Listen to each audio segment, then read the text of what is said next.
ഒരുപാട് സ്നേഹബന്ധങ്ങളും ലവ് അഫെയറുകളൊക്കെ പോവാവുന്നൊരു കാലഘട്ടം കൂടിയാണ് അല്ലേ?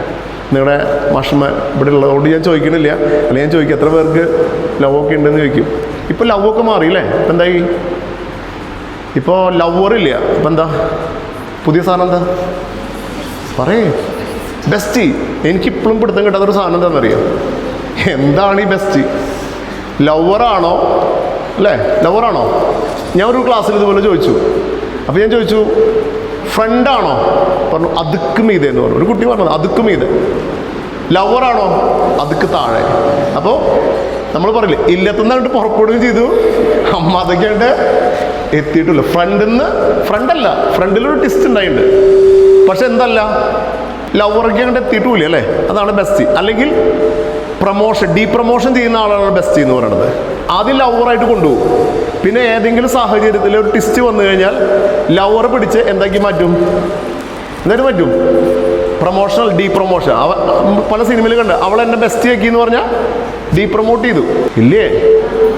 ഓക്കെ, ഈ ഒരു കാലഘട്ടം ഇതൊന്നും വേണ്ടാമെന്ന് ഞാൻ പറയുന്നില്ല കേട്ടോ. കാരണം ഞങ്ങൾ ഓരോരുത്തരും, നിങ്ങളുടെ അധ്യാപകർ ഉൾപ്പെടെ ഞങ്ങൾ ഓരോരുത്തരും ഈ സമയത്തുള്ള അല്ലേ, അതിനെ ആ ഒരു സീരിയസിൽ കണ്ടാൽ മതി നിങ്ങൾ. ഇതൊന്നും ഈ ഒരു പ്രായത്തിൽ ഒന്നും വേണ്ടാത്ത കാര്യങ്ങളൊന്നുമല്ല. പക്ഷെ നമ്മുടെ ഫോക്കസ് തെറ്റാൻ പാടില്ല. എന്ത് ഫോക്കസാ?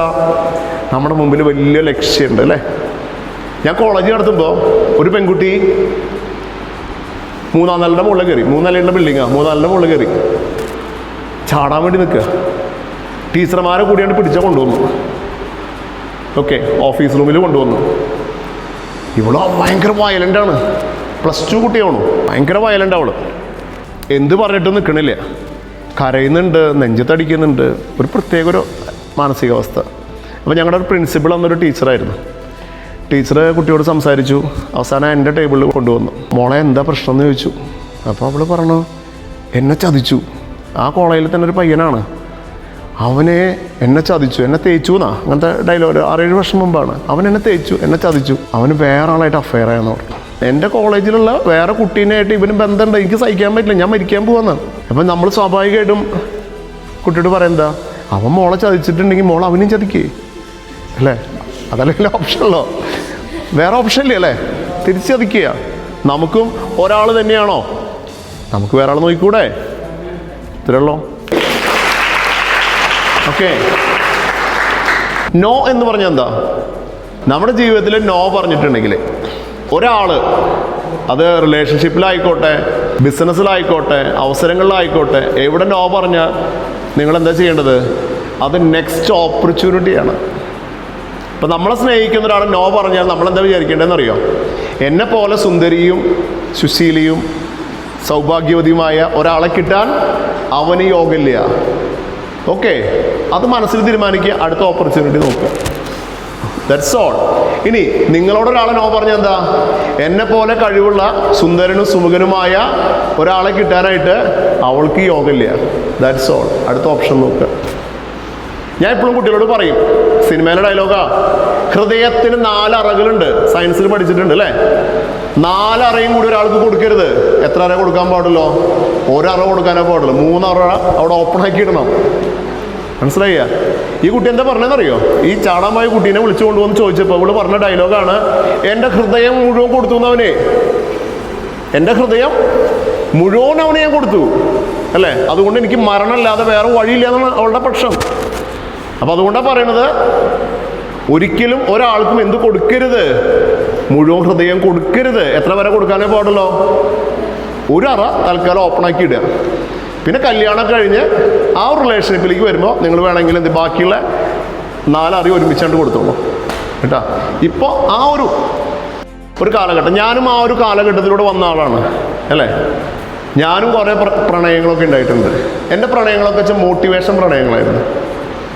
അപ്പോൾ മോട്ടിവേഷൻ പ്രണയം എന്താണ്? ഈ മോട്ടിവേഷൻ പ്രണയം പൊതുവെ നമുക്ക് കോളേജിൽ പോകാനും, മക്കളുണ്ടാ വീട്ടിൽ പോയിട്ട് പറയോ രഹസ്യങ്ങൾ പറയുമ്പേ അല്ലേ, പിള്ളേരെ വിശ്വസിക്കാൻ പറ്റില്ല. ഇനി ബാർഗെയിനിങ് ഉണ്ടാവും പോകുമ്പോൾ, അച്ഛാ ഇത് പറയാതിരിക്കണമെങ്കിൽ ഓക്കെ, തൽക്കാലം ഞാൻ അവരെ അടക്കിയിരുത്തിയിരിക്കണം. കർക്കിടക മാസമാണ്. ഞാൻ പറഞ്ഞു കർക്കിടക മാസമായപ്പോൾ എല്ലാവരും നല്ല വെയിറ്റ് ഉണ്ട്. ഓക്കെ, കർക്കിടക മാസം ആയതുകൊണ്ട് നമ്മൾ നോൺ കഴിക്കില്ല എന്ന് പറഞ്ഞിട്ട് അപ്പം ഞാൻ എൻ്റെ പ്രണയം എന്ന് പറഞ്ഞാൽ മോട്ടിവേഷൻ പ്രണയങ്ങളാണ്. എന്തായാലും ഈ മോട്ടിവേഷൻ പ്രണയം, അതായത് ഞാൻ കുന്നംകുളത്താണ് ഡിഗ്രി പഠിച്ചിരുന്നത്. അപ്പോൾ ശ്രീകൃഷ്ണയിൽ പോയ ആ ഒരു താല്പര്യം എനിക്ക് കുന്നംകുളത്ത് പഠിക്കാനില്ല. ശ്രീകൃഷ്ണ കോളേജ് എന്ന് പറഞ്ഞാൽ ഒരു വലിയൊരു വൈബാണ്. ഞങ്ങളൊക്കെ ശ്രീകൃഷ്ണൻ്റെ പ്രൊഡക്റ്റാണ്. ആ എന്നെ പിടിച്ച് കുന്നംകുളത്തെ പ്രൈവറ്റ് കോളേജ് കോപ്പറേറ്റീവ് കോളേജിൽ കൊണ്ട് ചേർത്തി. ഈ പൊതുവെ പോകാൻ തന്നെ ഇഷ്ടമില്ല. ഒരു ചെറിയ സ്ഥലം, ഭയങ്കര ബുദ്ധിമുട്ട്, ദൂരം കൂടുതലാണ്. അപ്പം ഞാനതിൽ കണ്ടെത്തിയ മാർഗം എന്താണെന്നറിയും, എൻ്റെ വീടിൻ്റെ അവിടുന്ന് ഏകദേശം 1.25 കിലോമീറ്റർ കഴിഞ്ഞിട്ടാണ് കോളേജ്. അപ്പോൾ എൻ്റെ വീടിൻ്റെ പിന്നിലെ ഒരു +2 സ്കൂളുണ്ട്. അവിടെ VHSC കോഴ്സ് വന്നിട്ടുണ്ട്. ഞാൻ ഡിഗ്രിക്ക് പഠിക്കുമ്പോൾ +2 പിന്നെ കിട്ടിയതാണ്. ആ VHSC പഠിക്കുന്ന കുറേ കുട്ടികൾ എൻ്റെ വീടിൻ്റെ മുന്നിലൂടെ നടന്നു പോകും. അവർക്കൊരു ഷോർട്ട് കട്ടാണ്. അപ്പോൾ ഷോർട്ട് കട്ടാണ് വീടിൻ്റെ മുന്നിലൂടെ നടന്നു പോകും. അതിലാരെങ്കിലും ഒരാളെ സെറ്റാക്കുക. അപ്പം ഞാൻ കാലത്ത് പോകുന്ന സമയം എനിക്ക് അവിടെ 9:30 ക്ലാസ് ആകുമ്പോൾ 8:15 ഇവിടുന്ന് പോകണം. അപ്പോൾ 8:15 പോകാൻ ഒരു മോട്ടിവേഷൻ വേണ്ടേ? ആ മോട്ടിവേഷന് വേണ്ടിയിട്ട് ഒരാളെ സെറ്റാക്കി. ഓക്കെ, 5 പേര് വരുന്നൊരു ഗ്രൂപ്പാണ്. അപ്പോൾ ഞാൻ സൈക്കിളിലാണ് പോവുക. സൈക്കിളിൽ പോകുമ്പോൾ എൻ്റെ സൈക്കിളാണെങ്കിൽ പന്നാസ് സൈക്കിളാണ്. അതിൻ്റെ ശബ്ദം കേട്ടുമ്പോൾ സ്ഥിരമായിട്ട് ഈ 5 കുട്ടികൾ തിരിച്ച് സ്കൂളിലേക്ക് പോകണ്ടാവും. ഞാൻ അങ്ങോട്ട് ബസ് കയറാൻ വേണ്ടിയിട്ട് പാവർട്ടി എന്ന് പറയും, അങ്ങോട്ട് സൈക്കിളിൽ പോകണ്ടാവും. അപ്പോൾ ഈ 5 പേര് എന്നെ കളിയാക്കി ചിരിക്കാൻ തുടങ്ങി. അതിലൊരാളുടെ ചിരിക്ക് ഒരു പ്രത്യേകത ഞാൻ കണ്ടെത്തി. സാധാ ചിരിയല്ല, ആ ചിരിക്ക് എന്തോ ഒരു പ്രത്യേകതയുണ്ട്. അപ്പോൾ എനിക്കൊരു മോട്ടിവേഷനായി, കൊള്ളാം. പിന്നെ എന്നും സൈക്കിൾ ചവിട്ടി. ഓക്കെ, പണ്ടത്തെ സിനിമയിലെ ഇല്ലേ, സൈക്കിൾ ചവിട്ടി. ശബ്ദം എന്ത് ചെയ്തില്ല, ശബ്ദം മാറ്റാനൊന്നും പോയില്ല. കാരണം ശബ്ദമാണല്ലോ നമ്മൾ ശ്രദ്ധിച്ചത്. ആ ശബ്ദത്തോടു കൂടി നമ്മൾ ചവിട്ടാൻ തുടങ്ങി. ഓക്കെ, അന്ന് ഇതുപോലെ സോഷ്യൽ മീഡിയ മറ്റേ എന്താ പറയുക, വാട്സപ്പും ഫേസ്ബുക്കും ഒന്നുമില്ല. കണ്ണുകൾ കൊണ്ടുള്ള ഇഷ്ടം മാത്രമേ ഉള്ളൂ. കുറേ കഴിഞ്ഞിട്ടാണ് പേര് ചോദിച്ചത്. അങ്ങനെ ഒരു പേര് പറഞ്ഞു, ഞാൻ വെളിപ്പെടുത്തണില്ല. ഓക്കെ, അങ്ങനെ പേര് പറഞ്ഞു. പേര് പറഞ്ഞിട്ട് എനിക്കൊരു ഫോട്ടോ തന്നു. ആ ഫോട്ടോ തന്നപ്പോൾ ആ ഫോട്ടോയിൽ നായക്കുട്ടിയും കൂടി ചേർന്നിട്ടിരിക്കുന്നുണ്ട്. നായക്കുട്ടിയും കൂടി ചേർന്നിട്ടുള്ള ഫോട്ടോ ആണ്. കുറച്ച് കാലം കഴിഞ്ഞ് ഞാൻ തിരിച്ചു കൊടുത്തു. അതാണ് ഒരു പ്രണയം. പക്ഷെ അവിടത്തോണ്ട് തീർന്നില്ല. കാരണം മോട്ടിവേഷൻ അല്ലേ.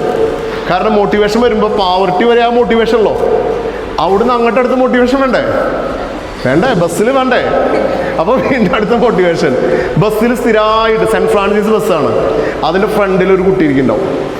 ഓക്കെ, മുഖചിത്രം എന്ന് പറയും. അപ്പോൾ സെൻറ്റ് ഫ്രാൻസിസിൽ മാത്രമേ കയറുള്ളൂ.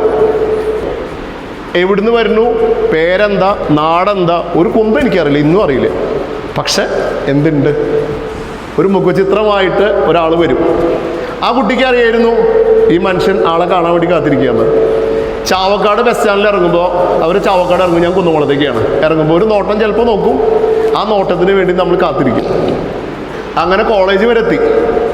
കോളേജ് വരെ എത്തി തിരിച്ചു പോന്നാലോ, മോട്ടിവേഷൻ കഴിഞ്ഞില്ലേ. അപ്പം എന്താ, അവിടെ ഒരാളുണ്ടായിരുന്നു. ഓക്കെ, ഇതൊക്കെ ഞാൻ പറഞ്ഞത് അന്നത്തെ കാലഘട്ടമല്ല കേട്ടോ, ഞാൻ തെറ്റിദ്ധരിക്കരുത്. അത് ഒരു ചെറിയ നേരം പോക്കോ ഒരു സൗഹൃദങ്ങളോ അങ്ങനെയൊക്കെ പറയും. ഇവരൊന്നും എനിക്കറിയില്ല, ഒരു ബന്ധങ്ങളും ഞങ്ങൾ തമ്മിലില്ല. അതുപോലെ തന്നെ ആകെ കുന്നംകുളത്ത് പഠിക്കുന്ന കുട്ടിക്ക് ഇടയ്ക്ക് ഞാനൊരു അന്ന് മഞ്ച് ഇറങ്ങിയ സമയമാണ്. ഇടയ്ക്ക് കുറേ മഞ്ച് മേടിച്ചു കൊടുത്തിട്ടുണ്ട്, ഇടയ്ക്ക് ഡയറി മിൽക്കും മേടിച്ചു കൊടുക്കും.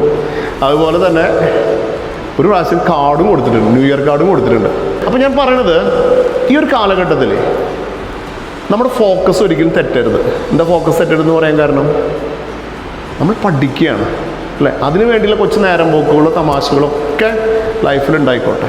പക്ഷെ അതിനൊരിക്കലും ജീവിതത്തിൽ അതിൻ്റെ മുകളിൽ നിങ്ങളുടെ ജീവിതം ഒരിക്കലും എത്രയോ ആൾക്കാർ അല്ലേ പ്രേമം നഷ്ടപ്പെട്ട് വൈരാഗ്യം കൂടി പെട്രോൾ ഒഴിച്ച് കത്തിക്കുന്നു, മണ്ണെണ്ണ ഒഴിച്ച് കണ്ടിട്ടില്ലേ, ദേഷ്യങ്ങളല്ലേ. എന്തിനാണതൊക്കെ?